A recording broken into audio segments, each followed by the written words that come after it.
Good morning from Hermanus, folks.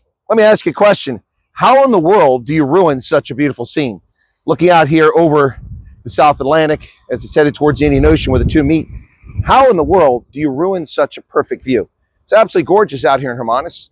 People live here quite fortunate. I was very lucky as someone just came up who recognized me, and sorry for the wind, but it's blowing at about 40 knots as you can see, and doing my best to hold on to my tripod here so it doesn't blow away. But how do you ruin such a beautiful scene? Well, if it's South Africa and there's politicians involved, you can ruin it. Yet another case of corruption. Former Defence Minister Mapisa-Nqakula, however you pronounce that, is embroiled in yet another corruption case with the ANC, accused of stealing or getting bribes of 4 million rand when she was Defence Minister. Where does it end? I don't know. You never really see anybody pay a price in South Africa for their corruption. It just never ends. My goodness, the wind is just picking up. I guess Mother Nature doesn't like me narking on the ANC. Let's come around this way and see if we can't make it a little bit better. But for South Africans, it must be very frustrating to have a government that seems more focused on serving its personal desires and needs rather than meeting the needs of its citizens. It never seems to end. Just another day, more corruption. And what a shame as we look out here at what is an absolutely gorgeous spot. Oh, now the wind dies, finally. An absolutely gorgeous spot here in southern where lots of folks come on holiday to check things out. Quite beautiful.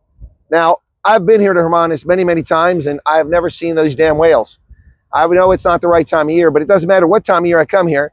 The little buggers hide. It's like they pass the word around, the colonel's in town, so let's go swim elsewhere, find a sardine somewhere else. Anyway, I think they're on the East Coast right now.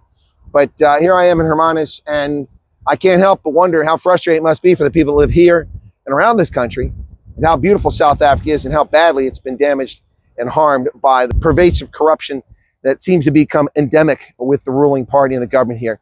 It never seems to end. It seems to be what they're all about. You know, we just saw the World Bank give South Africa another $1.5 billion in a loan. Another one. That's the third loan, at least maybe 4 loans since the COVID scam a few years ago. Where'd that money go? They got $4.3 billion during COVID from the African Development Bank, from the IMF, from the BRICS Bank. No one knows where it went. No one's ever accounted for that $4.3 billion. Here's another one. What about the $711 million that the United States and European Union nations gave to Aspen Pharmacare to produce vaccines for Africa? Where are those vaccines? Where did that $711 million go? Does anybody know? Nobody talks about it. Instead, people worry about 31 million rand spent for government officials going to the FIFA World Cup. Well, FIFA World Cup officials have to go there. Whether that's the right amount of money is a reasonable argument, but I think you're missing the bigger picture here. The pervasive, widespread, I know that's redundant, but the massive amount of fraud and theft that goes on in what's basically become a Zimbabwe-like kleptocracy in so many ways is heartbreaking. Heartbreaking. Meanwhile, the seals and the whales go about their business out here in one of the most beautiful spots in the Southern Hemisphere. Reporting from Hermanus today, July 23rd, 2026. Cheers.